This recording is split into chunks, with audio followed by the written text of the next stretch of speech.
All right, welcome to The Explainer. Today, we are digging into a wellness trend that is, let's be honest, all over the internet. Apple cider vinegar. I mean, think about it. If a simple tablespoon a day could really curb your cravings and stop those annoying sugar spikes, would you give it a try? It's a really compelling promise, right? But does the science actually back it up? Let's find out. Okay, so before we jump into the hard data, let's just get our heads around the theory. How is this stuff, this simple kitchen staple, actually supposed to work its magic? So this isn't some kind of magic potion. It's really just basic chemistry. The power of ACV, it all boils down to one key ingredient, acetic acid. This is the compound that's supposed to be doing all the heavy lifting. So, okay, how does this actually play out inside your body? Well, the main theory is that this acetic acid slows down something called gastric emptying. That's just a fancy way of saying how fast food leaves your stomach. By slowing that process down, the idea is you feel fuller for longer, which, might stop you from reaching for that snack between meals. Okay, so that's the theory. It sounds plausible, right? But what happens when scientists actually put it to the test? Let's take a look at the real evidence. And right away, this is where things get interesting. The research is kind of split. The evidence is pretty clear that ACV can help you feel fuller right after you eat. But, and this is a big but, that feeling is short-term. When scientists look at appetite over, say, a few weeks, that effect just doesn't really seem to hold up. All right, so if it makes you feel fuller, does that actually lead to weight loss? Let's dig into the numbers from a really famous clinical trial, one that kind of put ACV on the map for this stuff. So after 12 weeks, the group that was taking just 1 tablespoon a day, that's about 15 milliliters, they lost on average 1.2 kilograms. That works out to about 2.6 pounds. And what about the group that doubled down? They took 2 tablespoons a day, so 30 milliliters.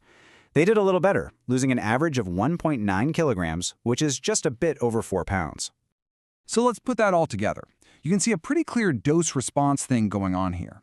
A little more ACV meant a little more weight loss. But let's be real about the scale. We are talking about just a few pounds over the course of 3 months. So yeah, the results were statistically significant, but they're definitely modest. Now, you might have seen some splashy headlines about a newer study out of Lebanon that showed way bigger weight loss. But, and this is important, when independent statisticians looked closer, they found some serious red flags, things like data irregularities.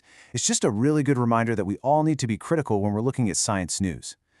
So, when you take a step back and look at all the reliable evidence together, a pretty clear picture starts to form. ACV? It's actually pretty good at blunting those blood sugar spikes you get after a meal. But for weight loss, it's just not a powerhouse.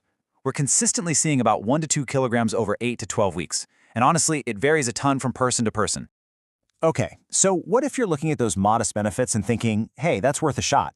Well, if you decide to try it, it is absolutely critical that you do it safely. And the best way to do that is to just copy the protocols they used in the actual studies. That's how you minimize the risks. So here's a simple, evidence-based way to see if it might work for you. The absolute key here is dilution. You gotta mix 1 tablespoon in a big glass of water. Then, just sip it with the first few bites of a meal that's heavy on carbs. After that, just pay attention for a couple of weeks. Ask yourself, do I actually feel fuller? Am I maybe eating slightly smaller portions without even trying? And this is probably the most important part. Let's talk safety. ACV is an acid, plain and simple, so it's not for everybody. You always have to dilute it. That's to protect your tooth enamel in your throat. And if you have a condition like gastroparesis, or if you're taking specific drugs like insulin or diuretics, you absolutely have to check with your doctor first. Seriously, this part is non-negotiable. All right, so we've dug through the science, we've looked at the studies, and we've covered the safety stuff. Let's circle all the way back to our original question and get to the final verdict. Is apple cider vinegar worth it? I think this quote just nails it perfectly. When it comes to weight loss, you should think belt notch, not a new wardrobe. It might help you tighten your belt by 1 little notch over time, but it's probably not going to have you running out to buy a whole new, smaller wardrobe. It really is all about managing expectations.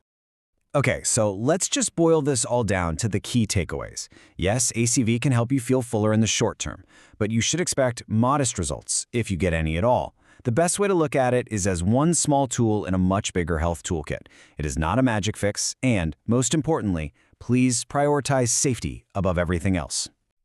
So, at the end of the day, the evidence is pretty clear. ACV isn't some miracle cure, but for some people, it might be a genuinely useful tool for managing that post-meal fullness and those blood sugar levels. So the real question for you is this.